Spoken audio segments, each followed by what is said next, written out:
Assalamualaikum warahmatullahi wabarakatuh, Bapak Ibu. Gimana kabarnya? Sehat? Boleh Bu, kalau misalnya saya bilang semangat, semangat, semangat. Yes. Bisa? Oke. Yuk, coba yuk. Bagaimana kabarnya Bapak Ibu? Semangat, semangat. Yes. Oke, alhamdulillah, jazakumullah khairan. Baiklah Bapak Ibu, pada hari ini saya mau mengimbaskan materi yang saya dapat di program Guru Penggerak. Ini tentang budaya positif. Nah, jadi budaya positif ini sangat baik sekali untuk menciptakan lingkungan yang aman, nyaman bagi pembelajaran kita di sekolah maupun bagi warga-warga sekolah. Kalau misalnya kita berada di lingkungan aman, nyaman, damai ya, rasa hati tentram, nggak mau kemana-mana. Oke. Nah, ini sebelum kita mulai, ini ada kesepakatan kelas yang sudah saya buat. Yang pertama itu saling menghormati. Nanti kalau jika Bapak Ibu ada yang tidak setuju, kita rubah. Ini kesepakatan kelas yang selama proses kita diskusi hari ini. Nah, di sini ada pertama saling menghormati, hadir dengan penuh perhatian, berkolaborasi untuk kemajuan, berbicara ketika sudah dipersilakan, izin jika meninggalkan ruangan, dan mengikuti kegiatan dengan rasa gembira. Gimana Bapak Ibu?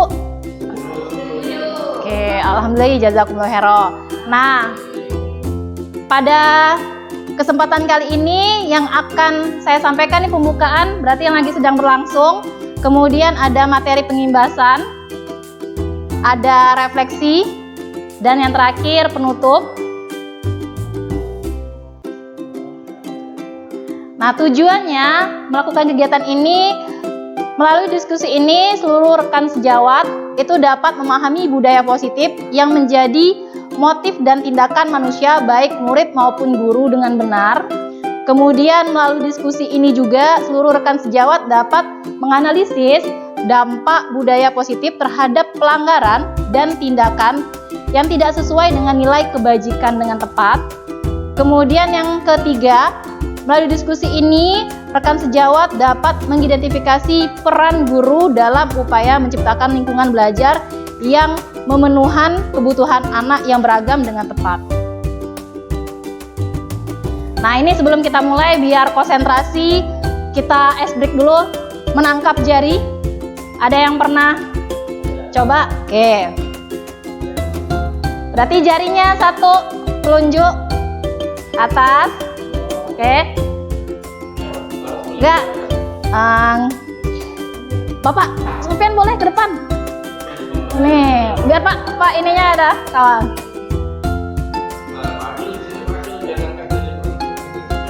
Enggak. Boleh. Boleh melingkar. Bu Eni berarti sama. Oke.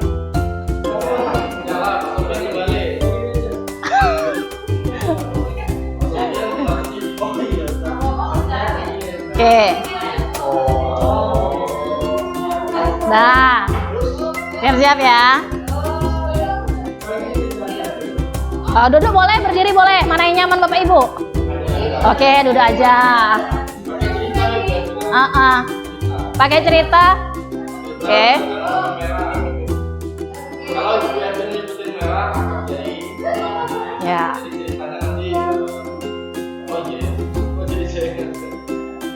Boleh Pak Nurdin. Monggo silakan, gimana? Kalau saya seperti ini Pak, yang pertama itu boleh nih melingkarkan. Yang satu jarinya boleh, nah taruh di dada dulu. Oke, taruh di dada dulu. Yang satu siap-siap untuk menangkap. Ini menangkapnya itu bisa menangkap punya diri sendiri, punya kawan juga bisa. Nah, jadi iya menangkap jari sendiri.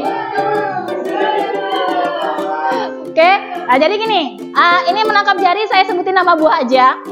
Oke, kalau saya bilangnya nanas berarti jari sendiri. Oke, nanas jari sendiri. Oke, kalau saya bilang pisang berarti jari kawannya yang diambil. Jari kawannya yang diambil.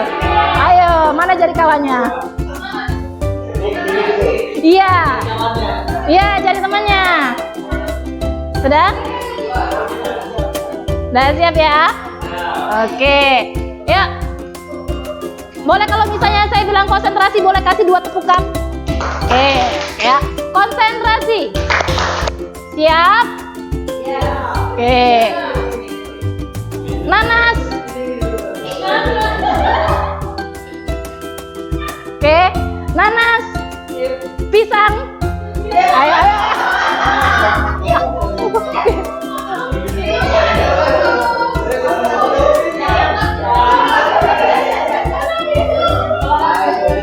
Oke, ulang ya. Konsentrasi. Apa? Boleh.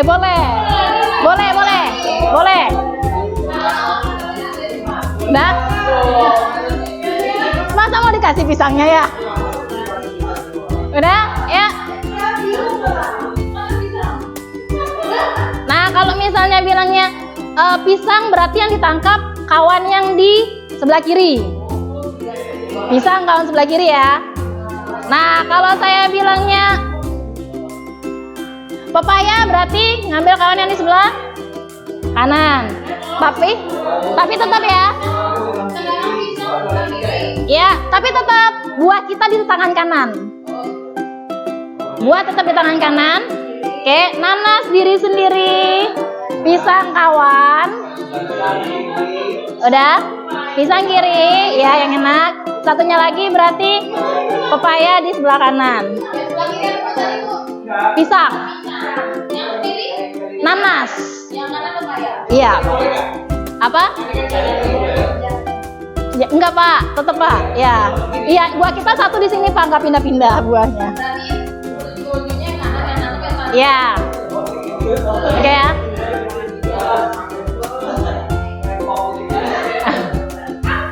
Udah? Oke? Sudah? Konsentrasi. Udah? Siap? Nanas. Kates. Oh, pepaya. Udah ulang lagi.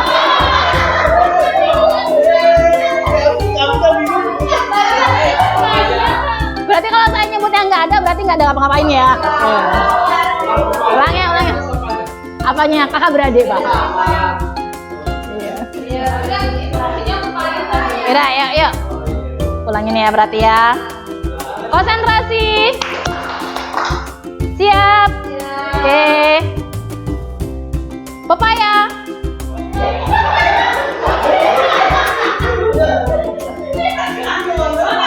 Pepaya.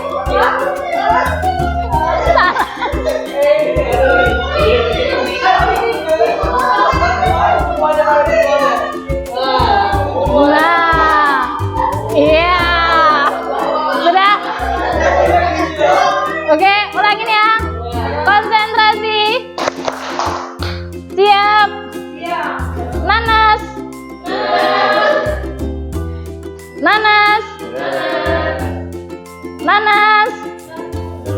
Pisang.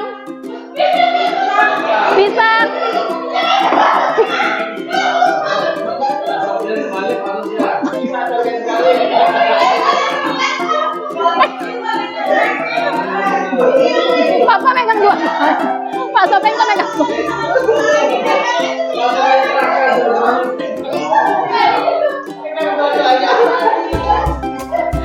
Udah?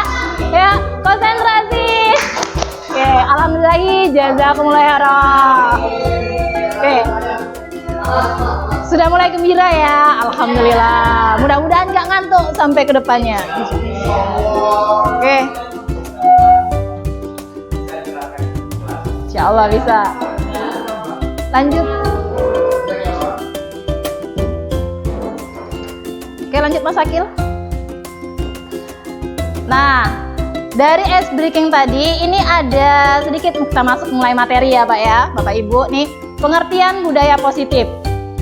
Budaya positif di sekolah yaitu nilai-nilai dan kebiasaan-kebiasaan di sekolah yang berpihak pada peserta didik agar mereka dapat berkembang menjadi pribadi yang kritis, penuh hormat dan bertanggung jawab. Nah, di sini ada penekanan di berpihak pada peserta didik. Nah, kemudian ini ada perubahan paradigma Yang pertama, untuk membangun budaya positif, sekolah perlu menyediakan lingkungan yang positif, aman, dan nyaman agar murid-murid mampu berpikir, bertindak, dan mencipta dengan merdeka, mandiri, dan bertanggung jawab. Nah, kemudian lazimnya disiplin itu dikaitkan dengan kata kontrol. Dalam hal ini, kontrol guru dalam menghadapi murid. Selanjutnya, dapat membuat murid memahami dan menyadari berdasarkan motivasi internal, bukan akibat paksaan, pujian, atau hukuman. Nah, lanjut Pak. Nah, di sini ada sedikit cobalah buka. Nah, kita boleh melakukan sedikit pemanasan sebelum materi lanjutan. Ini ada cobalah buka. Di sini Anda dan teman Anda akan melakukan kegiatan cobalah buka. Berarti di sini Anda adalah A. Anda adalah A, berarti kita berpasangan ya Bapak Ibu. Berarti A sama si B.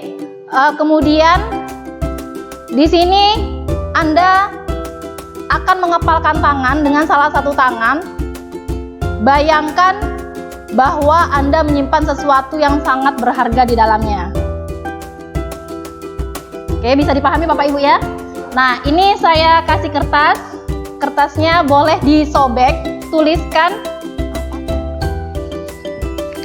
apa yang paling berharga bagi Bapak Ibu. Boleh disobek sedikit apa yang paling berharga bagi Bapak Ibu. Satu aja Pak.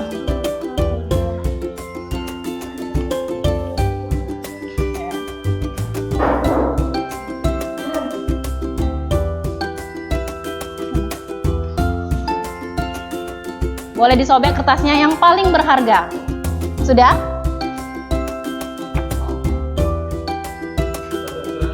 Ya, kecil aja Pak yang paling berharga. Besar-besar susah pula genggamnya Pak.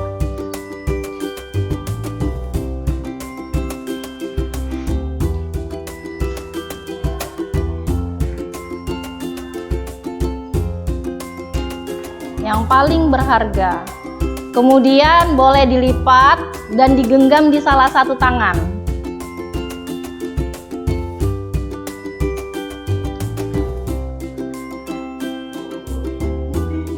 Gak apa-apa Pak.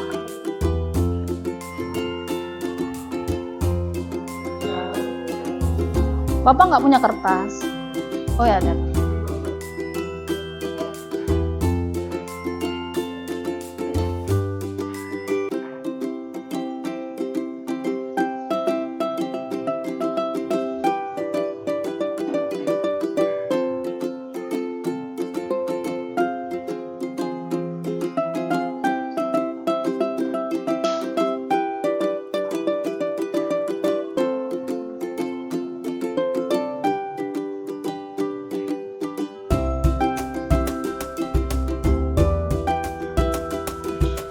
Sudah, boleh digenggam. Nah, teman yang satunya lagi itu berusaha mencoba untuk membuka. Berarti bisa berpasangan. Bapak dengan Pak.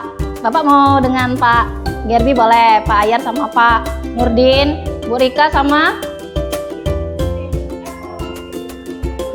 Bu Iis. Miss Eni sama si Bu Eni. Oke.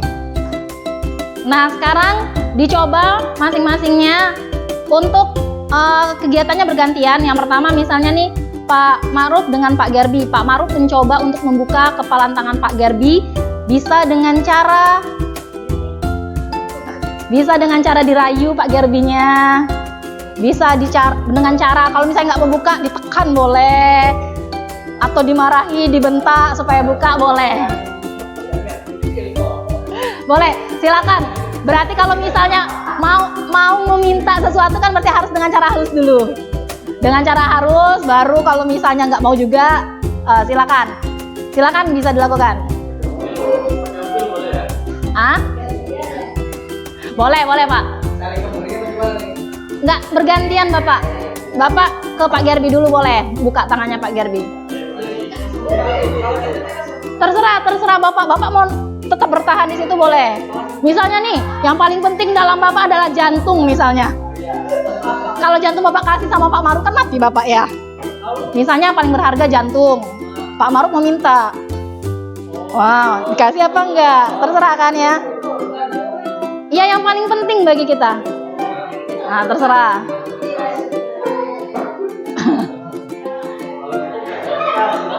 Nah, tergantung apa yang digenggam sama Pak Garbi yang paling penting, Pak.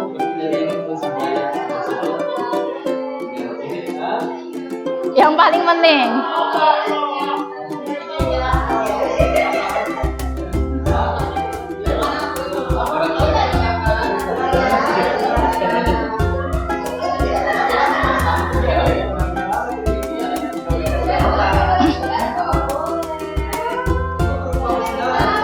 Terserah Bapak, pokoknya yang paling berharga.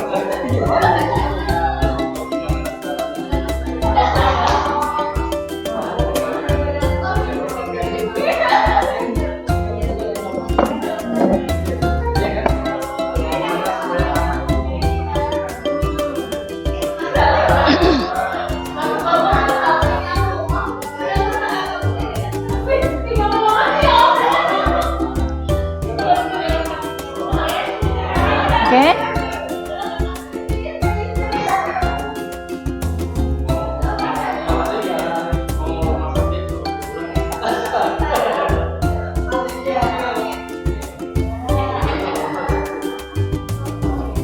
Nah, udah, ini waktunya udah 30 detik. Sudah. Oke. Sudah? Oke. Beda-beda berarti ya? Iya, boleh. Bagus, Pak. Oke. Dah, konsentrasi. Oke. Nih ada pertanyaannya. Yang pertama, apakah Anda atau B membuka kepalan tangan Anda? Mengapa? Apa alasan Anda atau B membuka? Ini pertanyaan pertama untuk yang membuka. Siapa yang sudah terbuka? Boleh dikasih alasannya, boleh? Oh, udah terbuka. Boleh Bapak, monggo Bapak. Pakai mic Bapak tadi mana Pak ya? Mic Bapak tadi mana ya Pak? Oh, itu nih Pak.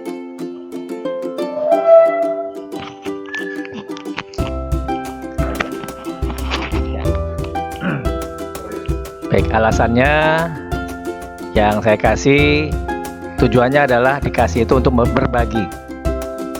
Ya, bukan untuk diberikan tapi berbagi. Jangan sampai kita melepaskan seluruhnya tapi berbagi. Oke.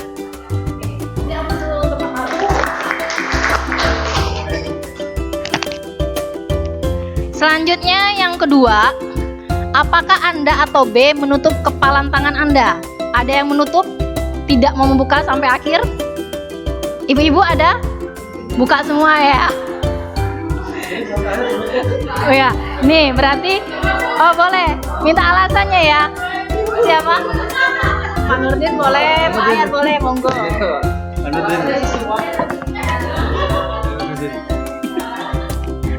Halo, tes. Oh, nggak dengar Bu?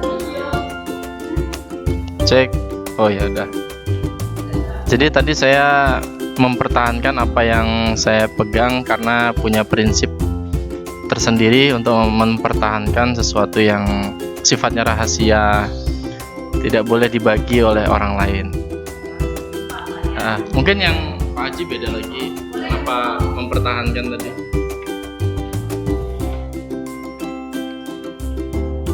Kalau saya bukan rahasia tapi berharga sekali. Kalau dilepaskan, wah bahaya sekali.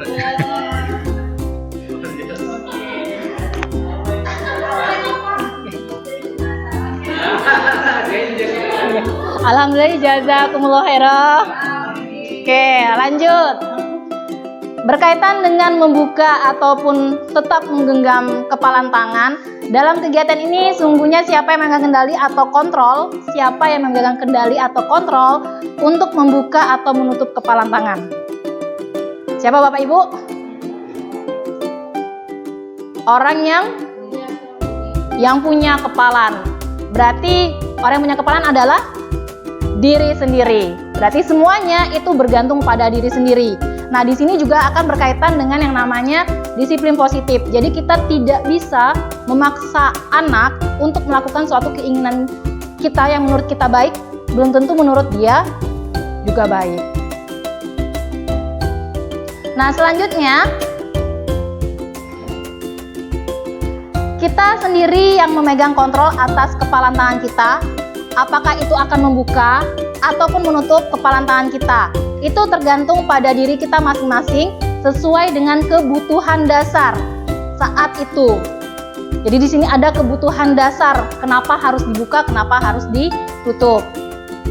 Selanjutnya, ini ada perubahan paradigma tentang teori kontrol. Seorang psikiater dan pendidik, Dr. William Glasser, dalam kontrol teorinya yang kemudian hari berkembang dan dinamakan dengan choice theory, ini meluruskan beberapa miskonsepsi tentang yang namanya makna kata kontrol. Yang pertama itu ilusi guru mengontrol murid. Nah, di sini guru itu dianya punya penguasaan atas kitanya, bisa mengontrol murid sesuai dengan kemauan kita. Itu ilusinya dari kata kontrol. Kemudian yang kedua, ilusinya bahwa semua penguatan positif efektif dan bermanfaat. Kemudian ilusi yang ketiga, bahwa kritikan dapat membuat orang merasa bersalah, ilusi bahwa kritikan dan membuat orang merasa bersalah dapat memuatkan karakter. Jadi di sini terkadang membuat orang bersalah dengan kata ibu kecewa terhadap kalian misalnya, bapak kecewa terhadap kalian, itu bermaksud mereka mau menebus kesalahan mereka. Itu ilusinya. Kemudian yang keempat, ilusinya bahwa orang dewasa memiliki hak untuk memaksa. Punya hak. Orang dewasa lebih punya hak daripada yang lebih muda. Selanjutnya di sini, siapa yang sesungguhnya memegang kontrol? Itu di sini ada tentang stimulus respon. Yang apa yang kita nampak dengan apa yang terjadi di teori kontrol. Yang pertama, realita kebutuhan kita sama. Jadi pada saat dalam suatu ruang kelas, kita guru dan anak, realita kebutuhan kita sama. Itu dari stimulus responnya. Ternyata pada posisi kontrolnya, realitas kebutuhan kita itu berbeda. Kemudian semua orang melihat dengan hal yang sama. Misalnya saya dalam menjelaskan, maksud saya tujuannya sama untuk semua anak, tapi pandangan anak terhadap apa yang kita sampaikan tidak semuanya sama.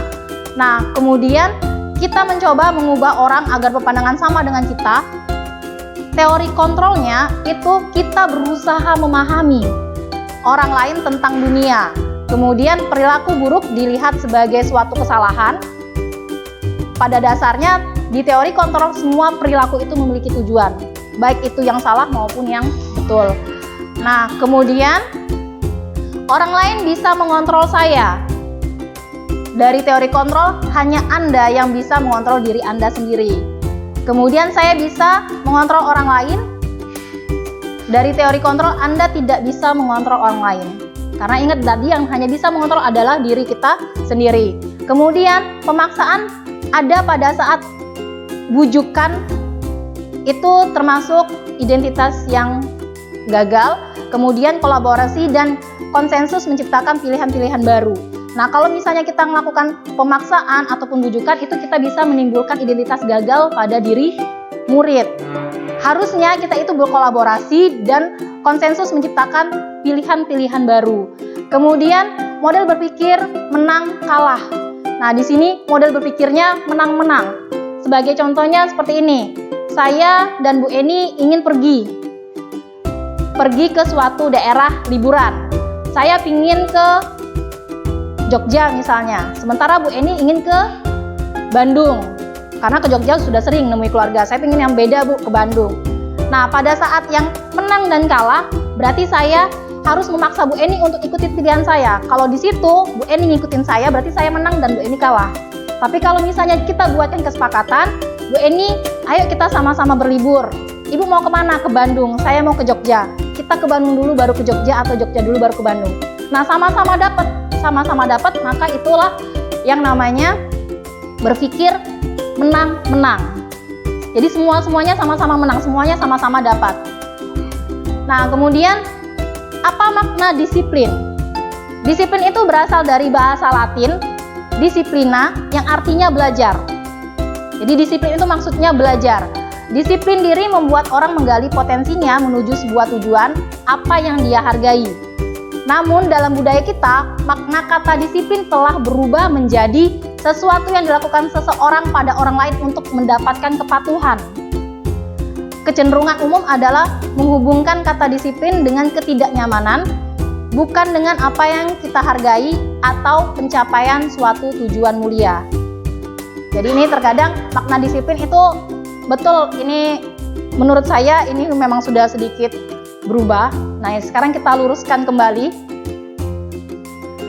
Disiplin itu adalah kemampuan memerintah diri sendiri dalam mengontrol dan menguasai diri untuk memilih tindakan yang mengacu pada nilai-nilai yang kita hargai dengan penuh tanggung jawab tanpa perintah orang lain. Nah, di sini Anda tidak bisa, ingat yang awal tadi, Anda tidak bisa untuk mengontrol orang lain, tapi yang mengontrol adalah diri sendiri. Nah, maksud dari nilai-nilai tadi, nilai-nilai yang kita hargai adalah nilai-nilai kebajikan. Nilai-nilai kebajikan itu adalah sifat positif manusia yang merupakan tujuan mulia yang ingin dicapai setiap individu. Nilai-nilai kebajikan yang ingin dicapai oleh setiap anak Indonesia kita kenal dengan namanya profil pelajar Pancasila. Ada yang masih ingat profil Pancasila Bapak Ibu? Yang pertama apa? Bertakwa kepada Tuhan Yang Maha Esa. Kemudian berakhlak mulia, masih termasuk. Kemudian ada apa lagi? Berpikir kritis, mandiri, kreatif, apalagi bergotong royong. Oke, udah. Nah, lanjut. Nah, ini ada nilai-nilai kebajikan, ada banyak. Ini yang di sini mungkin ada lagi lebih dari sini yang namanya nilai kebajikan. Ini sebagai contohnya ada peduli, rajin, integrasi, rasa hormat, kemudian kebersihan termasuk ya, termasuk dari nilai-nilai kebajikan, kreatif, baik hati, bijaksana, bela kasih, semangat, dan lain sebagainya. Nah, selanjutnya ini masuk ke teori motivasi perilaku manusia. Motivasi itu dianya ada dua, ada dari luar, ada dari dalam. Yang tadi motivasi eksternal berarti yang berasal dari luar, dan motivasi internal dianya berasal dari dalam. Nah, untuk motivasi eksternal dan internal itu untuk menghindari ketidaknyamanan. Apa yang terjadi apabila saya tidak melakukannya? Kemudian motivasi eksternal itu juga bisa untuk mendapatkan imbalan atau penghargaan dari orang lain ataupun institusi, apa yang akan kita dapatkan apabila saya melakukannya. Kemudian yang terakhir motivasi internal itu untuk menghargai diri sendiri. Saya akan menjadi orang seperti apa bila saya melakukannya. Nah, dari ketiga motivasi ini, Bapak Ibu tentunya punya motivasi untuk datang ke sini. Menurut Bapak Ibu, motivasi Bapak Ibu sekarang di posisi yang mana? Motivasi eksternal kah atau motivasi internal?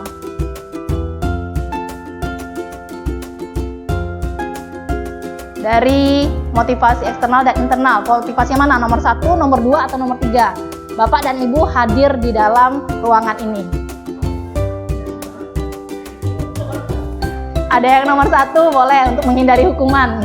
Kalau nggak datang bakal ditegur gitu ya. Kemudian ada lagi selain nomor 1, nomor 3, luar biasa, untuk menghargai diri sendiri. Di sini saya akan menjadi orang seperti apa? Mungkin melalui ini akan mendapatkan banyak materi yang akan bisa dikembangkan lebih lanjut di komunitas lain gitu ya Pak. Nah, oke, lanjut. Nah, di sini ada tentang motivasi, kita juga ada menerapkan tentang hukuman, konsekuensi, dan restitusi. Pasti udah pernah dengar ya, hukuman, kemudian konsekuensi, dan restitusi. Nah, di sini ada perbedaan antara hukuman, konsekuensi, dan restitusi. Ini berkaitan dengan yang namanya identitas diri atau identitas seorang murid. Kalau misalnya kita nanti menghadapi seorang murid, identitas yang bisa terbentuk ada dua. Ada identitas gagal dan identitas sukses. Kita jangan sampai salah pilih. Jangan sampai kita salah pilih tindakan yang mengakibatkan identitas gagal pada murid. Identitas gagal itu dari hukuman. hukuman itu dia akan menimbulkan identitas gagal pada murid. Nah, kemudian identitas sukses itu ada konsekuensi dengan restitusi. Nah, selanjutnya ini ada yang pertama, misalnya suatu yang menyakitkan harus terjadi. Hukuman itu berarti dia sifatnya dadakan. Sifatnya dadakan. Misalnya nih, ada anak tidak menaati peraturan atau ribut di kelas. Secara dadakan kita refleks ngomong, kamu kalau misalnya nggak mau berisik, silakan kamu turun tegak di depan bendera, hormat pada tiang bendera sampai jam pelajaran selesai. Ada yang seperti itu. Mungkin ada lagi yang lain. Nah, itu dianya bisa menimbulkan menyakitkan yang harus terjadi bagi si murid. Kemudian untuk si konsekuensinya, sesuatu yang harus terjadi tapi ada dasarnya. Ada dasarnya dan itu terjadi. Kalau restitusi itu merupakan pilihan. Jadi ketika anak tidak mengikuti apa yang ada di sekolah, peraturan sekolah, kita memberikan pilihan kepada mereka. Itu restitusi. Kemudian untuk hukuman itu tidak nyaman untuk murid.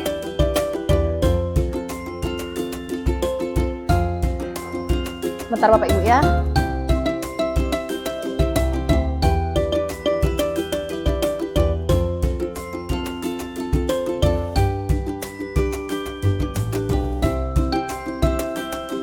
Nah, jadi di sini ada si konsekuensinya itu tidak nyaman untuk anak tapi dalam jangka waktu yang pendek. Mereka harus merasakan itu tapi waktunya pendek, nggak panjang. Tapi kalau misalnya kita mengambil restitusi, itu akan menguatkan murid atau anak dalam jangka waktu panjang. Kemudian korban mendapatkan ketidakadilan, itu untuk hukuman. Untuk konsekuensinya, korban bisa diabaikan ketika mereka melakukan kegiatan yang untuk melakukan kesalahan, kemudian ditegur, sudah menjalani hukuman, itu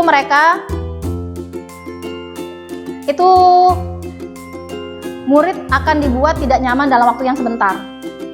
Waktu yang sebentar ketika menjalani hukuman sudah selesai, berarti kan nggak berlanjut lagi. Nah, kemudian murid itu mendapatkan penguatan untuk yang restitusi. Kemudian yang selanjutnya untuk hukuman itu perilaku pasif apresiasi meningkat. Untuk yang konsekuensinya dia berpusat hanya pada bertahan dalam jangka waktu yang pendek. Sedangkan restitusi itu dapat memecahkan masalah. Kemudian untuk hukuman sistemnya akan berjalan bila murid tidak takut. Jadi maksudnya di sini sistem tidak akan berjalan kalau murid itu tidak. Kalau misalnya dianya tidak takut, dia tidak akan ngelakuin. Nak sekeras apapun, nak kita memaksa apapun, dia bodo amat. Tidak akan menjalani hukuman kita. Tapi kalau misalnya muridnya yang takut, pasti dia akan melakukannya. Disuruh lari 20 lapangan ya 20 dia lari. Karena dia takut. Kalau nggak takut ya bodo amat. Satu kali aja udah selesai kan gitu. Nah, kemudian kalau si konsekuensi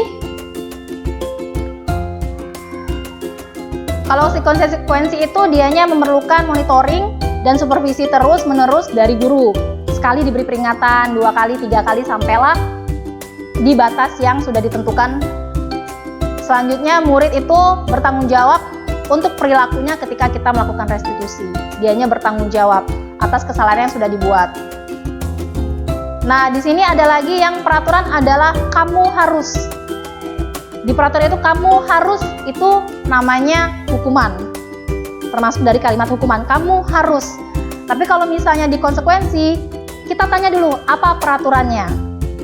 Nanti dari peraturannya, mampukah kamu melaksanakannya? Ketika dia bilang mampu, kita ucapkan terima kasih. Itu untuk si konsekuensi. Sementara untuk si restitusi, itu dianya apa yang kamu yakinin. Jadi kita beranjak balik ke dirinya sendiri, apa yang kamu yakini. Kemudian apa yang bisa kamu lakukan untuk memperbaiki masalah ini. Jadi kita kasih pilihan ke dianya yang mencari solusi atas masalahnya sendiri, bukannya kita yang mencari. Atau kita yang mengambil langsung dari peraturan. Kamu melanggar ini, kamu harus seperti ini. Itu tidak. Nah, itu kalau yang namanya si restitusi. Nah, pada akhirnya yang hukuman itu, murid akan membenci peraturan. Bisa jadi peraturannya dibenci dan orang yang menghukumnya juga ikut dibenci. Kemudian kalau yang namanya konsekuensi, murid atau anak akan menghormati peraturan. Peraturannya berarti berjalan. Sementara kalau untuk restitusi, murid itu menghormati dirinya dan orang lain. Jadi bukan hanya menghormati orang lain, tapi dirinya sendiri juga ikut terhormati. Nah, kemudian di sini yang balik ke identitas, udah Pak, lanjut. Nah, jadi kesimpulannya hukuman dan konsekuensi itu, hukuman itu dianya bersifat tidak terencana atau tiba-tiba. Anak atau murid tidak tahu apa yang akan terjadi dan tidak dilibatkan untuk memberi pilihan. Kemudian hukuman itu bersifat satu arah, hanya dari kita saja yang memberi. Kemudian dari pihak guru yang memberi, dan murid hanya menerima suatu hukuman tanpa suatu diskusi atau penghargaan dari pihak guru, baik sebelumnya atau sesudahnya. Hukuman yang diberikan bisa berupa fisik maupun verbal, dan murid disakiti oleh suatu perbuatan atau kata-kata. Itu dari si hukuman. Kemudian sementara disiplin dengan bentuk sanksi atau konsekuensi sudah terencana atau sudah disepakati, sudah dibahas dan disetujui oleh murid. Berarti yang namanya peraturan juga tetap harus antara pihak sekolah dan pihak murid, itu harus melakukan kesepakatan. Nah, kemudian biasanya pembentukan sanksi atau konsekuensi dibentuk oleh pihak guru atau sekolah, dan murid sudah mengetahui sanksi atau konsekuensi yang akan diterima. Lanjut, di restitusi adalah proses menciptakan kondisi bagi murid untuk memperbaiki kesalahan mereka sehingga mereka bisa kembali pada kelompok dengan karakter yang lebih kuat. Jadi namanya anak bermasalah biasanya sedikit dikucilkan sama kawannya. Dengan melakukan restitusi, kita bisa mengembalikan mereka seutuhnya kepada kelompoknya tanpa harus merasa dikucilkan. Nah, ini ada pertanyaan reflektif terkait tentang konsekuensi dan hukuman. Bisa nampak Bapak Ibu? Oke, yang pertama. Nah, udah dapat? Nih, coba kita lihat jawaban dari yang Bapak Ibu tadi sudah sebutkan.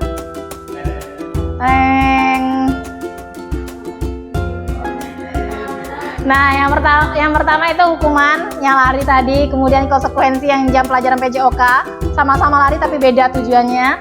Kemudian yang ketiga hukuman 4, 5, dan 6 masih termasuk konsekuensi, betul. Yang ketujuh tadi adalah hukuman. Oke, lanjut. Nah, ini ada pertanyaan pematik. Ibu Ani, guru kelas 5 SD Pelita Hati, sedang bingung menghadapi ulah salah satu murid di kelasnya. Bian, beberapa anak telah datang dan mengeluh Bian yang sering kali meminta bekal makan siang mereka dengan paksa. Jika Anda menghadapi situasi seperti Ibu Ani, apa yang akan Anda lakukan? Menurut Anda kira-kira apa alasan Bian melakukan itu? Boleh? Oke, boleh Bu.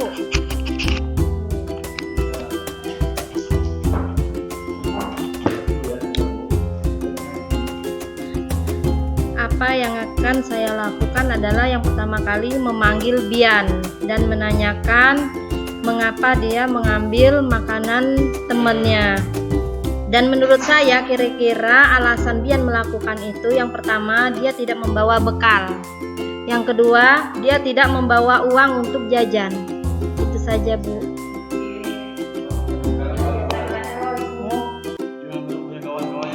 Iya, Ibu Giis bisa?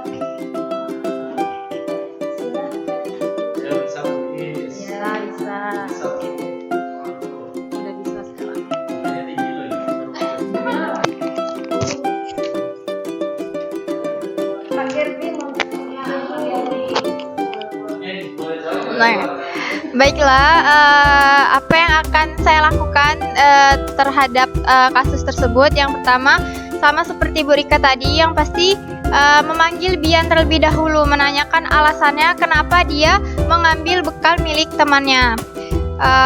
Karena sebagai guru, kita juga harus mendengarkan pendapat dari murid tersebut. Kita tidak bisa menghukumi atau menghakimi siswa tersebut tanpa mendengarkan alasannya terlebih dahulu gitu. Nah, alasannya mungkin karena Bian, pertama mungkin dari segi ekonomi keluarganya mungkin tidak cukup uang untuk membawa uang sehingga dia tidak bisa membeli jajanan. Kemudian mungkin orang tuanya tidak sempat membawakan bekal, tidak sempat memasak untuk Bian di pagi hari. Mungkin cukup sekian dari saya. Boleh satu lagi bapak-bapak ya. Pak Gerbi nih, yang suaranya.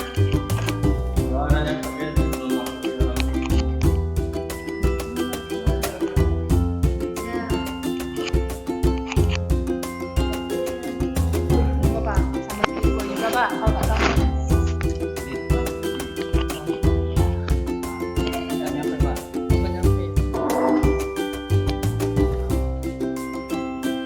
Baik, apa yang Anda lakukan? Menurut Anda kira-kira apa alasan Bian melakukan hal itu? Kalau dari pandangan saya, boleh jadi cukup sederhana.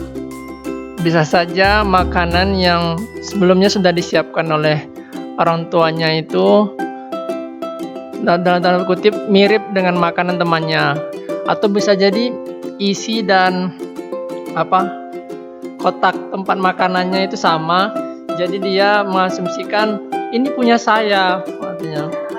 Ya, ini kan SD kan, jadi kan kita analogikan masih sederhana itu. Mungkin itu saja, Bu. Ya.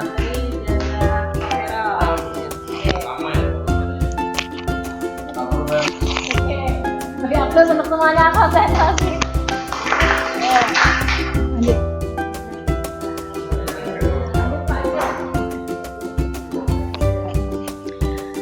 Nah, analisis kasus dari yang Ibu Ani tadi, betul. Yang pertama apa yang dilakukan dalam konteks penerapan disiplin positif itu Ibu Ani sebaiknya mencari tahu. Tadi kata Ibu Rika, Ibu Iis, kalau Pak Gerbi langsung aja berpikir positif, ya. Di sini Ibu Ani mencari tahu dulu alasan dia melakukan tindakan tersebut agar mengetahui kebutuhan mana yang sedang berusaha dipenuhi oleh si Bian. Jadi ini balik ke kebutuhan dasar dari setiap masing-masing individunya. Jawaban yang pertama bisa jadi ia lapar, orang tuanya tidak membawakan bekal makan siang, kata Ibu Rika tadi. Nah, kemudian dianya senang kalau misalnya temannya, kalau dia nyagilin temennya peduli sama dia, manggil dia, ngejar-ngejar dia. Nah, senang dia. Nah, kemudian yang ketiga bisa jadi juga Bian itu merasa hebat sejak karena dia bisa membuat temannya takut. Wah, aku berkuasa loh di sini, kamu harus tunduk sama aku, mungkin gitu. Itu dianya merasa hebat, penguasaan akan segala kelas punya dia semua. Kemudian jawaban yang selanjutnya, dia merasa bosan. Yang tadi bekalnya yang dibawakan selalu itu aja, mungkin tidak sempat masak mie terus, telur terus. Punya kawan kok macam-macam, ada sayurnya, ada buahnya, ada susunya. Iya, nah jadi di sana Bian bosan dengan bekal yang sudah dibawa sama orang tuanya. Kemudian jawaban yang terakhir karena dia iseng aja dan dia ingin menikmati ekspresi wajah. Nih sering kan, kayak misalnya Pak Nurdin. Nah, berarti iseng dan menikmati, berarti senang yang kayak gitu. Iya, ada. Wajah teman yang kesel, yang marah karena diambil makanan tuh dia senang, puas dia lihatnya. Oke. Lanjut, untuk membangun budaya sekolah yang positif dengan lingkungan yang aman dan mendukung murid untuk menjadi pribadi yang berdaya, seimbang dan bahagia, salah satu upaya yang dapat dilakukan oleh guru adalah memahami kebutuhan dasar yang mendasari perilaku manusia. Oke, selanjutnya nih, kita ambil contoh dari kutipan Bapak Ki Hajar Dewantara. Kita ambil contoh perbandingannya dengan hidup tumbuh-tumbuhan. Seorang petani dalam hakikatnya sama dengan kewajiban kita sebagai seorang pendidik. Nah, itu yang menanam padi. Misalnya, ia dapat memperbaiki kondisi tanahnya bisa diperbaiki, kemudian bisa memelihara tanaman padi dengan memberi pupuk dan air, membasmi ulat atau jamur yang mengganggu hidup tanaman padi dan lain sebagainya. Posisi kita di sini hanya bisa untuk menumbuhkan. Pada dasarnya padi tetaplah padi dan padi akan tumbuh tetap jadi padi, nggak ada padi yang jadi jagung. Oke, selanjutnya. Nah, ini Dr. William Glasser. Seluruh tindakan manusia memiliki tujuan tertentu, yaitu memenuhi kebutuhan dasar. Itu tadi. Tidak hanya murid, kita pun juga sama. Sehingga ketika kebutuhan dasar telah terpenuhi secara memadai, maka murid akan tumbuh dengan seimbang dan bahagia. Jadi intinya kebutuhan dasar terpenuhi semuanya, murid itu akan tumbuh dengan seimbang dan bahagia. Sebaliknya, ketika kebutuhan dasar tidak terpenuhi dengan baik, maka seorang akan mengalami emosi negatif. Bisa jadi bosan, sedih, kecewa, melakukan perbuatan yang bertentangan dengan nilai-nilai kebajikan atau melanggar peraturan. Selanjutnya, ini dia 5 kebutuhan dasar manusia. Sebagai utamanya itu adalah bertahan hidup. Tadi karena tidak dibawain bekal oleh ibunya, si Bian ngambil makanan karena itu kebutuhan hidup. Nah, kemudian ada kebutuhan atas penguasaan, kebebasan, kesenangan, dan kasih sayang. Dia ganggu kawannya jadi perhatian sama dia. Ada yang marah, itu berarti kepuasan ya, kebebasan. Selanjutnya, untuk yang kebutuhan paling utama itu adalah bertahan hidup atau survival. Kebutuhan dasar pertama yang bersifat fisiologis untuk bertahan hidup, kesehatan, rumah dan makan, kemudian kebutuhan biologis sebagai bagian dari proses reproduksi, dan kebutuhan untuk merasa aman.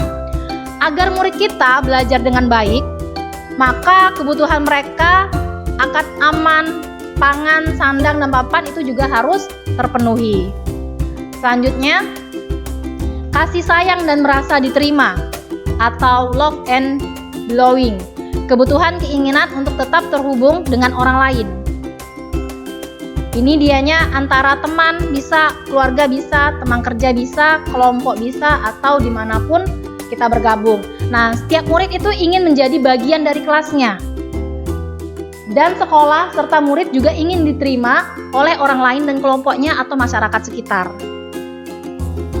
Selanjutnya adalah kebutuhan akan kebebasan atau freedom.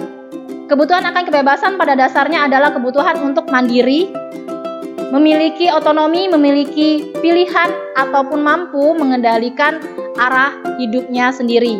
Nah, di sini ada kesempatan untuk membuat pilihan, menyuarakan pendapat, kemudian memberikan mereka kesempatan untuk mencoba hal-hal yang baru. Murid itu harus diberi kesempatan untuk membuat pilihan, untuk dapat bertanggung jawab atas pilihannya, memberikan mereka kebebasan, bukan berarti membiarkan mereka melakukan apa saja yang mereka mau. Selanjutnya, kebutuhannya ada kesenangan atau fun. Kebutuhan akan kesenangan dalam belajar di dalam kelas. Murid ingin menikmati apa yang mereka lakukan. Kemudian murid juga konsentrasi tinggi saat mengerjakan hal yang disenanginya. Jadi terkadang kalau misalnya siswa bosan, ya berarti kita balik ke diri kita. Semuanya butuh kesenangan. Selanjutnya, terakhir adalah penguasaan ataupun power. Kebutuhan untuk merasakan kompeten, menjadi terampil, diakui pencapaian dan keterampilannya. Di sini murid itu didengarkan. Murid didengarkan bisa membuat dampak dan pengaruh, serta memiliki rasa harga diri. Ketika dia didengarkan, harga dirinya muncul. Nah, kemudian murid diberi kesempatan untuk membuat keputusan tentang hal-hal yang penting dalam dirinya, sehingga tidak merasa dikontrol oleh sistem sekolah. Inti dari 5 kebutuhan dasar manusia, yang pertama itu adalah sangat penting bagi kita untuk mengetahui kebutuhan dasar murid-murid. Berarti tadi ada 5 kebutuhan dasar. Kemudian kebutuhan dasar yang tidak terpenuhi dapat berakibat pada perilaku buruk murid. Perilaku buruk murid tidak dapat dibiarkan, namun perlu dipahami dan ditindaklanjuti dengan mengajak murid berefleksi agar mereka dapat belajar dari kesalahannya. Selanjutnya, mari kita bimbing murid-murid kita agar menjadi berdaya, seimbang, dan bahagia dengan memfokuskan pada 5 kebutuhan dasar mereka. Nih ada kuis Bapak Ibu. Baca lagi tidak apa-apa ya Bapak Ibu ya. Ini ada si Iksan. Bisa Bapak Ibu dibaca? Boleh dinarasikan? Pak Gerbi. Dinarasikan dulu Pak, boleh? Sini aja boleh Pak.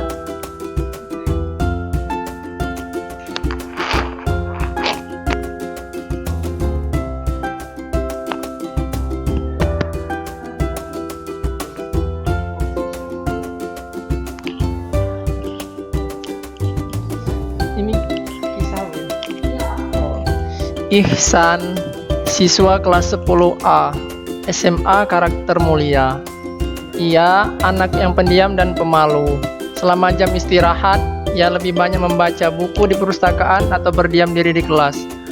Hari itu adalah hari technical meeting lomba debat antar SMA yang juga diikuti oleh tim debat SMA Karakter Mulia.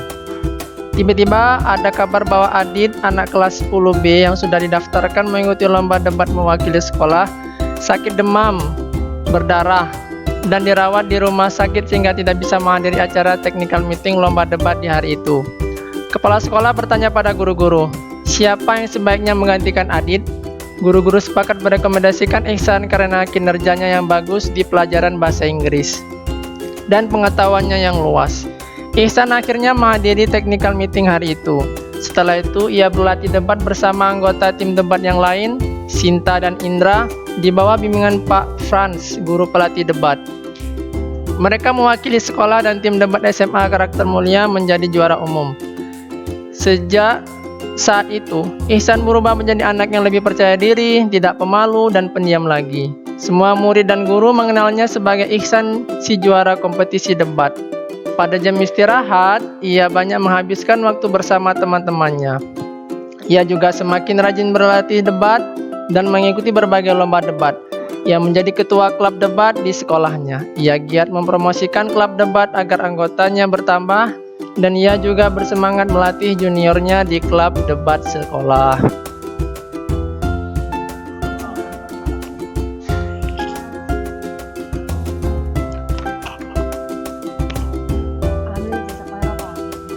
Nah, kira-kira dari ceritanya si Ihsan, kebutuhan dasar apa yang terpenuhi sehingga membuat diri Ihsan itu berubah? Ayo Bapak Ibu, boleh? Siapa? Boleh? Kebutuhan dasar yang mana? Ayo. Nih, ini. Dari kelima kebutuhan dasar. Silakan Bu, maju Bu.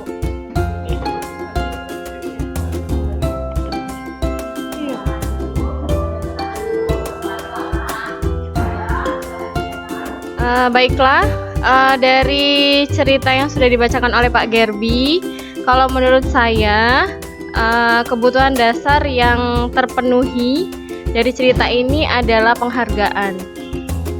Ada penghargaan? Iya, penguasaan. Iya, karena dia diberikan kesempatan untuk mengembangkan dirinya, mengikuti lomba dari kepala sekolah.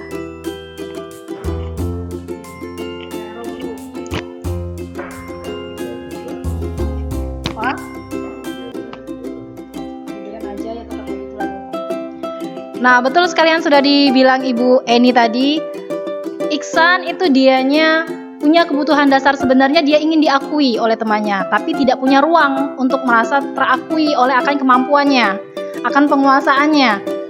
Nah, kemudian dengan cara ini Ihsan jadi makin lebih mengeksplor dirinya, sehingga dia dapat aktif baik di kelas maupun di sekolah. Oke, lanjut. Bagaimana Bapak Ibu? Apakah sekarang sudah paham perbedaan dari kelima kebutuhan dasar? Insya Allah sudah. Kita lanjut. Nah, dari 5 kebutuhan dasar, apabila semuanya itu terpenuhi, maka akan terciptalah dunia yang berkualitas. Dunia yang berkualitas kita adalah tempat khusus dalam pikiran kita.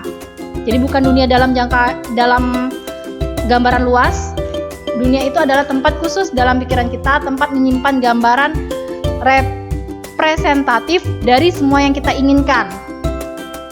Hal-hal dan apa saja yang terbaik dalam hidup kita jelaskan membuat kita merasa bahagia dan terpenuhi kebutuhan dasar kita.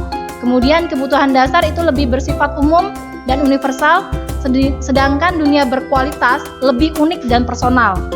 Selanjutnya, untuk masuk ke dunia berkualitas, syaratnya adalah sesuatu itu harus terasa sangat baik bagi kita dan memenuhi setidaknya satu atau lebih kebutuhan dasar kita.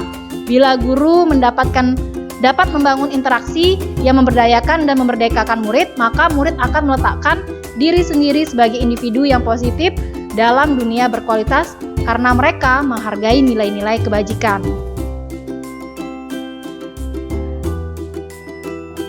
Yuk kita melihat dunia berkualitas. Yang pertama nih, ada soalnya. Siapa orang-orang yang paling terpenting dalam Bapak Ibu semua? Siapa? Orang tua, kemudian ada keluarga. Mungkin yang sudah berkeluarga, pasangannya, sudah punya anak, berarti anaknya. Pak Gerbi, siapa yang paling penting dalam hidup Bapak, Pak?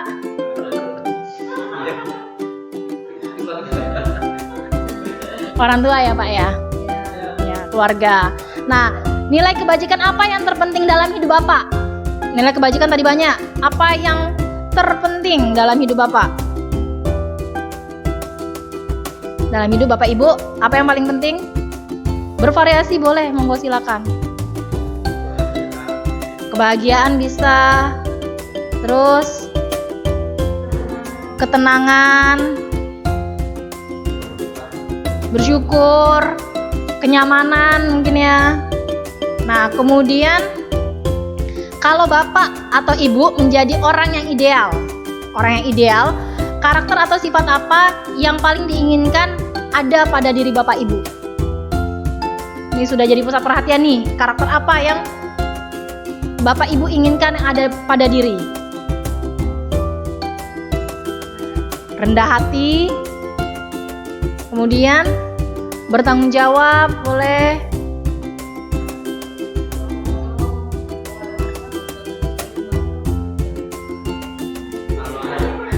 Santai, apa? Oh, santai ya, enjoy ya. Kalau orang ideal ya santai aja menanggapi sesuatu gitu ya, nggak gerasak gerusuk gitu ya. Nah kemudian cuek. Yang keempat, apa pencapaian Bapak Ibu yang sangat membanggakan yang sudah Bapak Ibu alami? Mungkin dari usia, kalau 0 tahun mungkin nggak ingat ya, 2 tahun mungkin nggak ingat juga, mungkin dari masa TK sampailah ke saat ini posisi yang paling membanggakan. Pencapaian apa? Nggak yang paling, mungkin kita rubah jadi yang sangat, jadi yang membanggakan lah, yang menurut Bapak Ibu masih terkenang sampai sekarang. Jadi mubalek, posisi itu ya Pak ya. Kemudian posisi mungkin ketika di wisuda, bisa jadi, bisa haji, bisa umroh, bisa berangkat kemana-mana gitu kan. Pak Nurdin dia bisa haji, Pak Ahyar sudah bisa haji. Ya, Masya Allah. Masya Allah, luar biasa. Oke, selanjutnya apa pekerjaan ideal bagi Bapak Ibu? Guru, konten kreator mungkin ya, lebih nyaman. YouTubers, apalagi? Mungkin dalam posisi kita di sekolah, mungkin pekerjaan yang ideal bagi kita, kondisi di sekolah mungkin guru. Kalau disuruh jadi wakakur kepala sekolah, mungkin bisa. Kemudian selanjutnya, sebutkan bagian dari perjalanan hidup Bapak Ibu di mana merasa itulah titik puncak hidup Bapak Ibu. Sudah titik puncaknya atau belum mencapai titiknya? Belum mencapai. Atau sudah mencapai titiknya? Hampir, ada yang sudah hampir.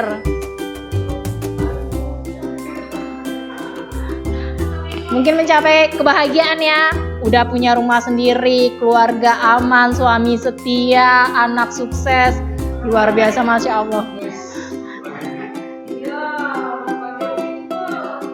Ayo lanjut, yang ketujuh, apa yang paling bermakna dalam Bapak Ibu? Apa yang paling bermakna dalam hidup Bapak Ibu? Punya teman yang baik, bisa beribadah dengan tertib, lingkungan yang baik, kolaborasi yang baik. Oke, lanjut. Nah, di sini ada pertanyaan pematik tentang keyakinan kelas. Ini benar atau salah? Keyakinan kelas atau peraturan kelas? Keyakinan atau peraturan kelas adalah hal yang sama. Benar atau salah Bapak Ibu? Salah. Kemudian keyakinan kelas berlandaskan nilai-nilai kebajikan atau prinsip universal. Salah benar? Benar. Berarti insya Allah udah paham nih tentang keyakinan kelas. Lanjut Pak.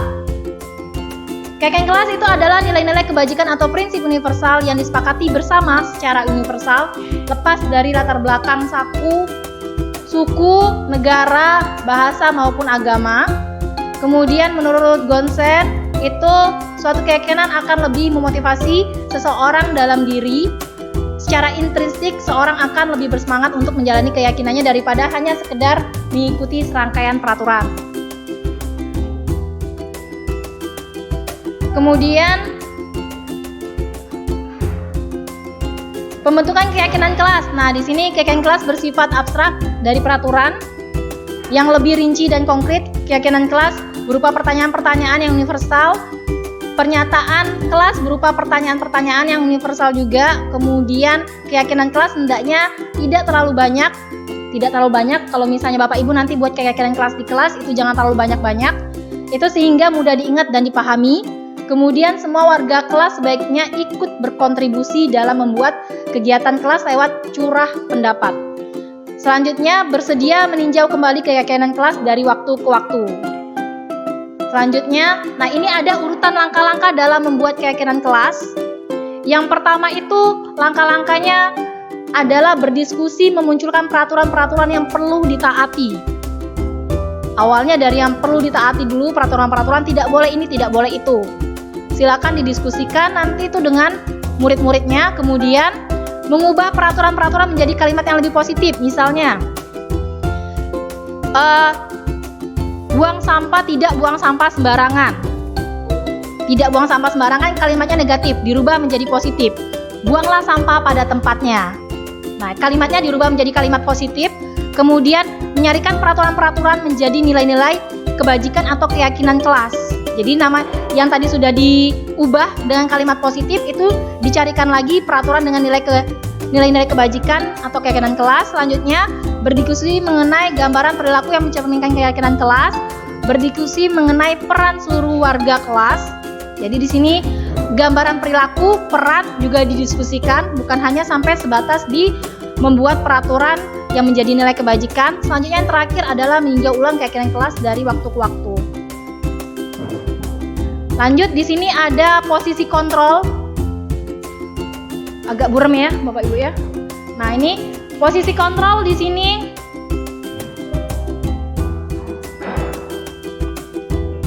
dianya ada posisi kontrol itu dasarnya berasal dari motivasi. Kemudian posisi kontrol itu dianya bisa menciptakan identitas gagal maupun identitas yang sukses seperti yang tadi awal disebutkan. Di sini ada lagi yang terakhir, posisi kontrol juga berhasil untuk menciptakan orang-orang yang sukses dari dalam diri. Ini di sini ada 5 posisi kontrol. Yang pertama ada penghukum, kemudian membuat orang merasa bersalah, ada sebagai teman, ada sebagai pemantau, ada sebagai manajer. Nah, di sini kalau misalnya ditanya posisi kontrol mana yang menurut Bapak Ibu ada pada diri Bapak Ibu yang sering dilakukan? Penghukum, membuat orang merasa bersalah, kemudian teman, pemantau, atau sebagai manajer.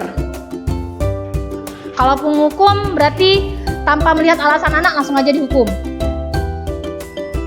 Kemudian kalau membuat rasa bersalah, ini posisi kontrol, termasuk posisi kontrol seperti ini yang kita membuat kalimat kata kecewa, ibu kecewa dengan kalian. Ayo coba bantu ibu lakukan, kalau ibu nggak ngerjain ini nanti ibu kena marah, nanti ibu kena sanksi. Nah, seperti itu. Itu kata-kata yang membuat orang merasa bersalah sehingga dia mengikuti kita, mengikuti kontrol apa yang kita mau. Kemudian sebagai teman, ayo sini sebagai teman ya, beda. Kalau misalnya sebagai teman, ayo lakukan ini kita sama-sama, itu bisa. Kemudian kalau misalnya sebagai teman itu kita tidak dapat membuat anak menjadi lebih mandiri, karena mereka akan tergantungan dengan kita. Kalau sebagai teman, kan nanti ada ibu yang bantu, kan ada ibu yang ini, jadinya nggak ada kita nggak jalan. Nah itu posisi kita sebagai teman. Kemudian kalau pemantau, posisi pemantau ini dia melakukan sesuatu berdasarkan dari peraturan yang ada. Misalnya kalau misalnya anak-anak di sekolah kita terlambat, ada peraturannya, ada sanksinya. Nah kemudian ini sudah jam berapa, kamu terlambat berapa menit, apa peraturannya. Nah itu kita balik ke sana, kita memandangnya bukan dari segi yang dilakukan sama anak, kita juga berlandaskan sama peraturan yang ada. Kalau yang manajer, dianya memantau semua, dia bisa berkolaborasi dengan anak untuk memecahkan masalahnya secara sendiri tanpa kita yang mikirin, oh sebaiknya seperti ini, sebaiknya seperti itu. Jadi mereka punya masalah, kita membantu mereka menyelesaikan masalah, tapi mereka sendiri yang memecahkan masalahnya, kita hanya menggiring. Nah posisi bapak ibu yang paling sering yang mana di antara kelima? Sebagai apa?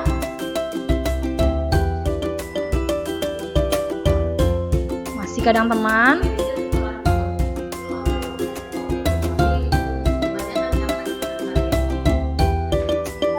Karena kebanyakan siswa itu lebih cepat mengerti kalau kita kasih tahu, oh ini peraturannya kan gini. Nanti Miss kena marah loh, nanti kamu ini loh. Nah jadi iya itu masih. Kadang juga manajer juga ada gitu. Cuman ya kebanyakan masih membuat siswa tuh biar tahu dulu ini loh nanti akibatnya. Ternyata yang sudah dilakukan sebagai penghukum dan membuat rasa bersalah itu bisa menciptakan identitas yang gagal ternyata. Jadi mungkin mulai dari sekarang dan kedepannya lagi, identitas gagal ini yang penghukum dan membuat rasa bersalah kita jauhin dari kita terhadap murid. Kemudian yang kedua ada juga yang teman dan pemantau. Teman dan pemantau ini boleh tapi hanya sebagai pemantau. Kalau sebagai teman nanti mereka ketergantungan sama kita. Jadi mereka nggak bisa berpikir sendiri. Kalau kita boleh, yang idealnya berarti manajer ya. Yang idealnya adalah manajer. Kalau misalnya kita boleh turun dalam satu siklus sekolah ini, boleh turun hanya sebagai pemantau. Kita nggak boleh turun ke yang lain lagi. Apalagi yang penghukum dan membuat orang merasa bersalah. Nah oke lanjut. Nah di sini ada dalam manajer itu dianya ada segitiga restitusi. Nah di sini proses menciptakan kondisi bagi murid untuk memperbaiki kesalahannya mereka sehingga mereka bisa kembali pada kelompoknya dengan karakter yang lebih kuat. Kemudian melalui restitusi, guru dapat membantu murid menjadi lebih memiliki tujuan disiplin positif serta memulihkan dirinya setelah berbuat salah. Jadi kadang kalau misalnya buat salah, teman-temannya pada ngebully atau pada menjauhkan. Terus yang selanjutnya membantu murid untuk jujur pada dirinya sendiri. Karena kita gali dari dirinya, sehingga dia mampu untuk jujur pada dirinya sendiri dan mengevaluasi dampak dari kesalahan yang dilakukan. Yang terakhir ada pemberian penawaran bukan paksaan. Selanjutnya, nah ini ada dari siklus segitiga restitusi itu ada 3. Segitiga berarti ada 3. Yang pertama adalah menstabilkan identitas. Jadi pada awalnya, pada saat yang kejadian yang tadi itu yang si siapa Bu Rika namanya, Bu Rika, anaknya Bu Rika? Anak yang ngambil makanan tadi siapa namanya Bu Rika? Nah, si Bian. Dari kejadian si Bian tadi, dari kata Bu Rika sama Ibu Iis, dianya menstabilkan identitas. Memanggil itu termasuk menstabilkan identitas, tapi ditambahkan dengan pertanyaan. Pertanyaannya pernah ditambah dengan pernyataan setiap orang pernah melakukan kesalahan dan kamu bukan orang satu-satunya yang melakukan itu. Sehingganya anak itu tidak terjat salah dan dia sendiri yang membuat kesalahan. Mungkin setelah dipanggil, nanya mengapa seperti itu, ditambahkan dengan kalimat sedikit yang lebih membuat dia makin percaya diri, makin stabil identitasnya. Kemudian ada validasi tindakan yang salah. Validasi tindakan yang salah ini selain bertanya alasannya kepada Bian mengapa, mungkin untuk memenuhi kebutuhan dasarnya tadi. Nah, di sini ditambahkan lagi dengan pertanyaan, kamu tentu punya alasan mengapa melakukan itu. Sudah selesai itu, tambahkan lagi sedikit pertanyaan yang membuat dia mencari solusi atas masalahnya dengan cara, adakah cara yang lebih efektif untuk mendapatkan apa yang kamu butuhkan? Jadi dia berpikir sendiri, adakah cara yang lain? Oh, berarti saya harus bilang sama orang tua saya, mungkin Bian bisa melakukan itu dari dirinya sendiri, dia muncul. Kemudian yang terakhir itu menanyakan keyakinan. Setelah dia mendapatkan solusi dari dirinya sendiri dengan cara efektif yang lain, menanyakan keyakinan, perbuatan yang dilakukan itu salah tidak sesuai dengan nilai-nilai apa yang telah disepakati. Mungkin dari kesepakatan kelas, mungkin ini kesepakatan kelas mungkin memang sangat bagus untuk diterapkan dan sekolah kita sudah menerapkannya. Jadi nanti ketika Bapak Ibu memanggil anak, mungkin bisa dilihat dari kesepakatannya, balik ke kesepakatan yang sudah dibuat di kelas. Menurut Bian, kesepakatan mana yang Bian tidak penuhi? Kan bisa seperti itu. Nah, kemudian ditanya lagi, setelah dia menjawab, kamu ingin menjadi orang yang seperti apa? Ditegaskan di sana. Terus kita bimbing. Selanjutnya, untuk menstabilkan identitas, ini dianya ada pernyataan yang lain selain yang dari tadi. Berbuat salah itu tidak apa-apa. Tapi ditambah lagi ditekanin. Nanti kalau misalnya kita cuma sampai di situ, berbuat salah terus nanti mereka. Kemudian tidak ada manusia yang sempurna. Saya juga pernah melakukan kesalahan seperti itu. Jangan malu untuk mengakui kalau misalnya kita pernah melakukannya. Kemudian kita bisa menyelesaikan ini. Bapak, Ibu tidak tertarik mencari siapa yang salah. Kita di sini tidak mencari siapa yang salah, tapi kita di sini mencari solusi dari permasalahan. Kemudian kamu berhak merasa begitu.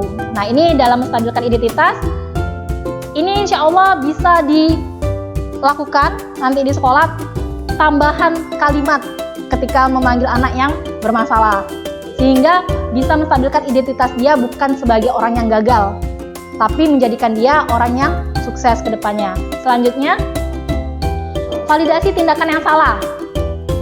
Ada beberapa pernyataan, mungkin yang lain dari ini ada juga, cuma ini ada 3. Padahal kamu bisa melakukan yang lebih buruk daripada ini. Ketika mereka melakukan salah, misalnya nih, terlambat ke sekolah. Kamu bisa melakukan yang buruk. Ibu merasa mungkin bangga atau enggak, tapi bisa ibu peduli dengan kamu tidak melakukan hal yang lebih buruk. Misalnya kalau terlambat itu kamu tidak masuk sekolah, bisa hal yang lebih buruk daripada itu. Misalnya berantemnya yang tidak sampai melukai teman, kayak gitu. Nah, kemudian kamu pasti punya alasan mengapa melakukan hal itu. Kamu patut bangga pada dirimu sendiri karena kamu telah melindungi sesuatu yang penting. Biasanya orang melakukan sesuatu tadi, balik dari yang tadi, melakukan sesuatu karena punya 5 kebutuhan dasar yang harus dipenuhi. Nah, ini dia proses pemenuhannya. Kemudian lanjut, yang terakhir itu adalah menanyakan keyakinan. Nah, di sini apa yang kita percaya sebagai murid di kelas? Apa yang kita percaya sebagai murid di kelas? Bisa bertanya itu pada murid. Apa yang dipercaya dalam kelas? Berarti kan dari keyakinan kelas. Kemudian, apa nilai-nilai keyakinan yang telah kita tekankan sepakati? Nah, ini tadi yang dibicarakan sebelumnya, keyakinan kelas dibuat jangan terlalu banyak sehingga mudah diingat. Kalau banyak-banyak kan dia nggak bisa diingat. Kalau bisa kata-katanya jangan terlalu panjang, pendek aja. Jadi pada saat kita manggil, melakukan segitiga restitusi dengan menanyakan keyakinan, ingat anak, keyakinan mana? Kejujuran kah? Atau yang lain, tidak disiplin, dan lain sebagainya. Nah, kemudian selanjutnya, apa bayangan kita tentang kelas yang ideal? Bisa bertanya itu, pertanyaan yang lain. Yang terakhir, kamu mau jadi orang yang seperti apa? Balik lagi ke dirinya, untuk menguatkan dia. Lanjut.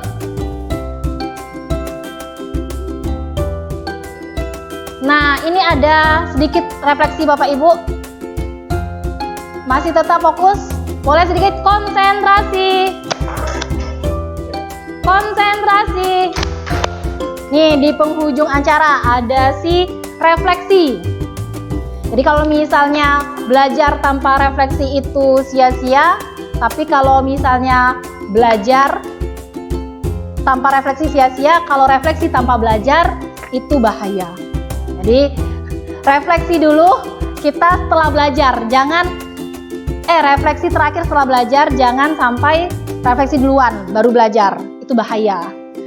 Udah, ini ada lembaran refleksi. bisa Bapak Ibu isi.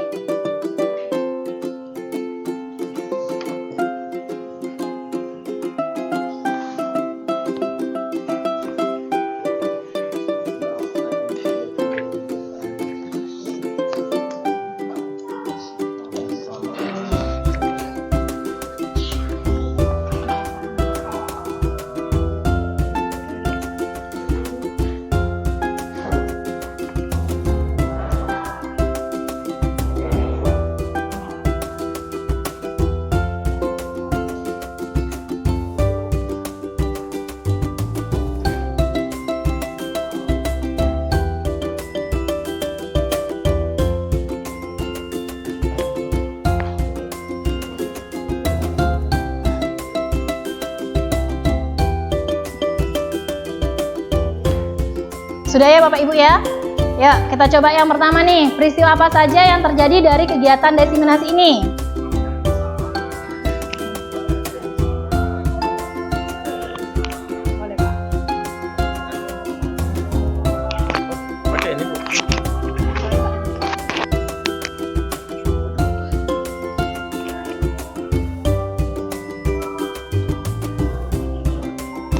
Peristiwa yang terjadi dari kegiatan diseminasi ini, kita bisa belajar bersama, tertawa bersama, mendapatkan ilmu sesuatu yang baru, plus makan bersama.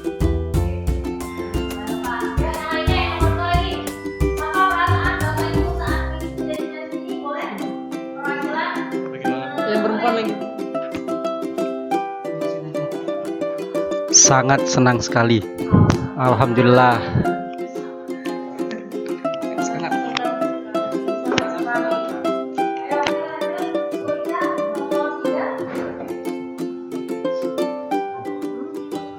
Boleh lanjut nomor 3. Yang saya dapatkan dari pembelajaran pada diseminasi ini adalah sesuatu yang bersifat positif dalam mengatasi masalah anak di sekolah atau khususnya di kelas. Yang terakhir, jika Bapak Ibu ingin membuat perubahan tentang budaya positif, apa yang akan diterapkan ke depannya? Boleh?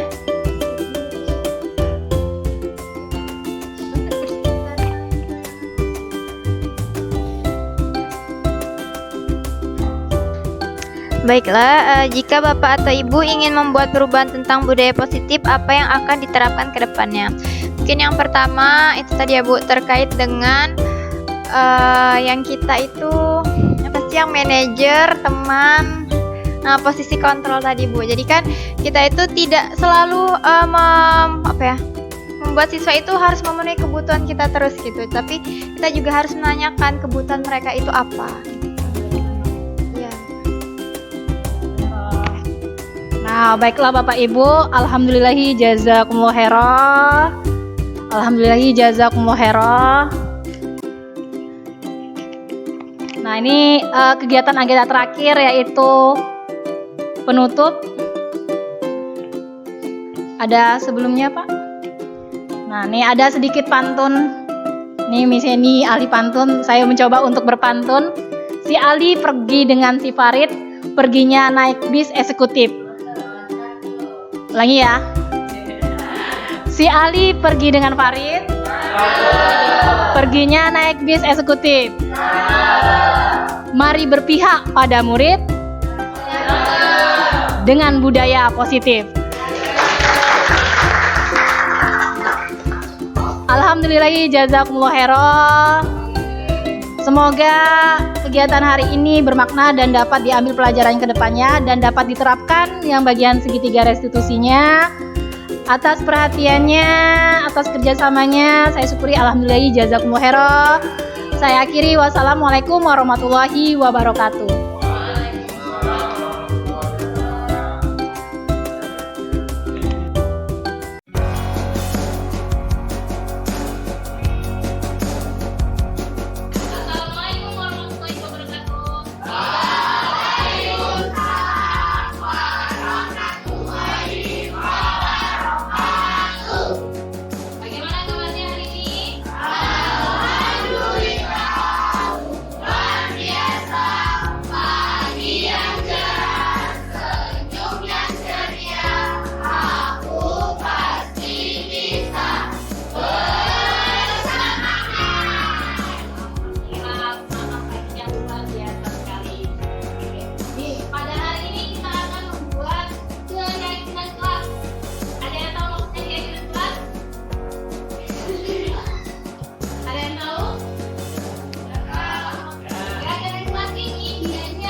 dapat dipercaya, kemudian rukun, kompak, Kerjasama yang baik. kerjasama yang baik, terus bahagia salah satunya juga ya.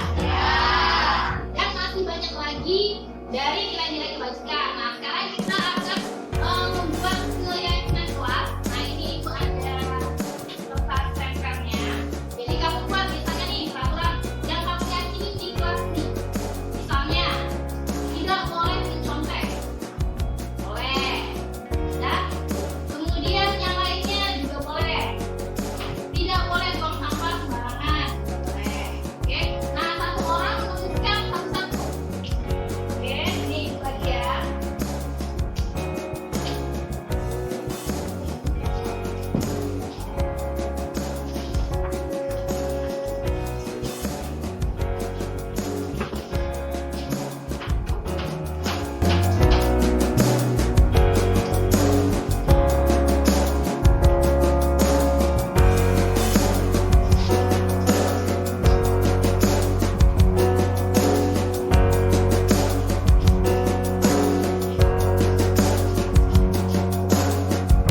Nah, udah. Sekarang ditulisin.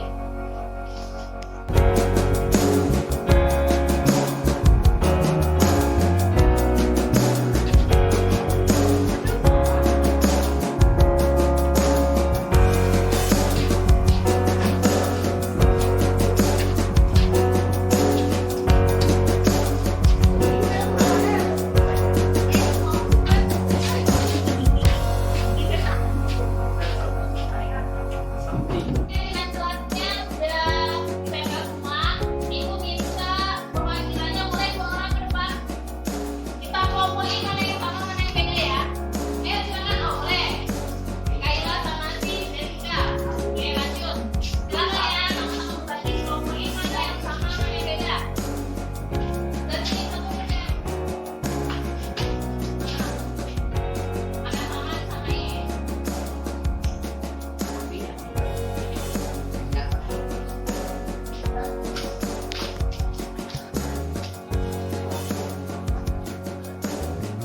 Sama disamain. 14-nya. Semua. Nah, ini udah nih. Keyakinan kelasnya udah dibuat. Ini coba dibacain ya. Kalau tidak ada kata tidak atau jangan di sini. Pada sini. Tidak boleh terlambat atau datang tepat waktu. Berarti datang tepat waktu ini aja ya. Ibu minta tulisannya.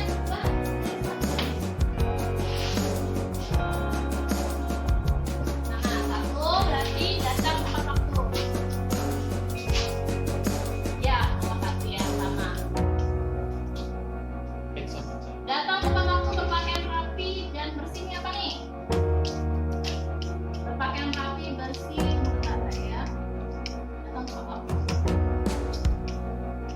Berpakaian rapi, bersih, dilarang menggunakan sandal, menggunakan seragam yang cantik. Berarti apa tuh? Kalau bahasanya, ini sama nih. Kalau kita buat bahasanya gimana?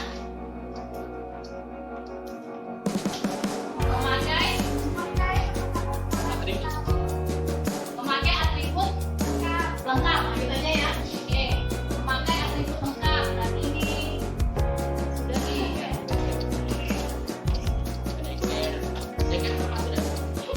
Hah? Habis itu dilarang merusak fasilitas. Bahasanya apa? Bahasanya apa? Dilarang merusak fasilitas. Kenapa? Dijaga gitu ya. Menjaga sarana dan prasarana.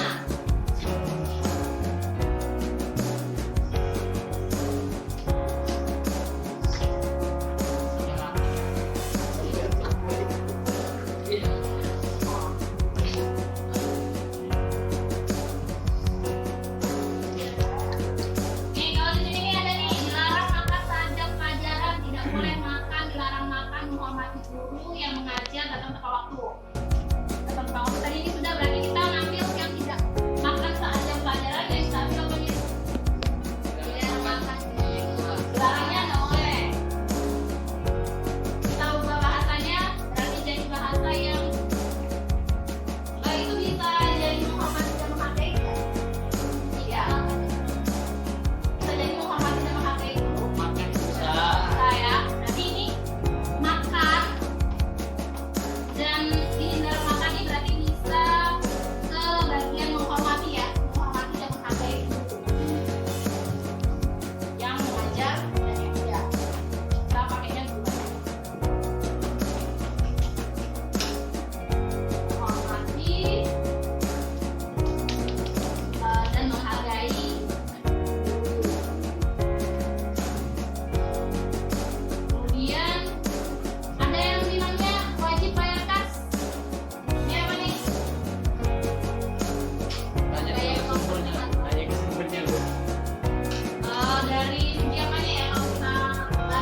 kelasnya, mulai dari yang pertama berarti sampai ada kesulitannya ya.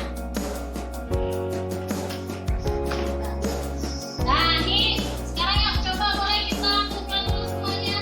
Kita berfoto dengan kesepakatan kelas yang telah dibahas, boleh. Oh, sebelumnya ibu minta tanda tangan dulu di bawah ya.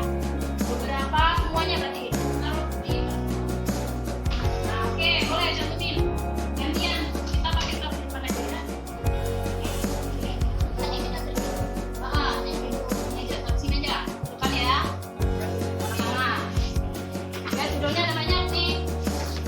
Boleh. Nih, yuk.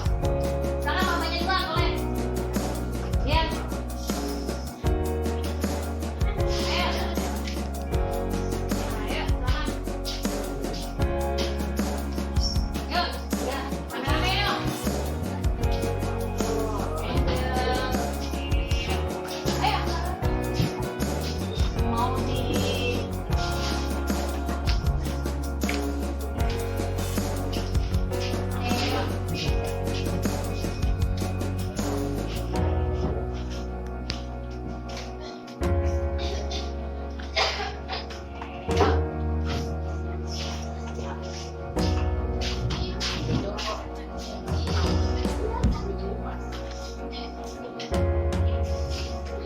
Nah, sekarang Mas Tasya lagi ya, nih.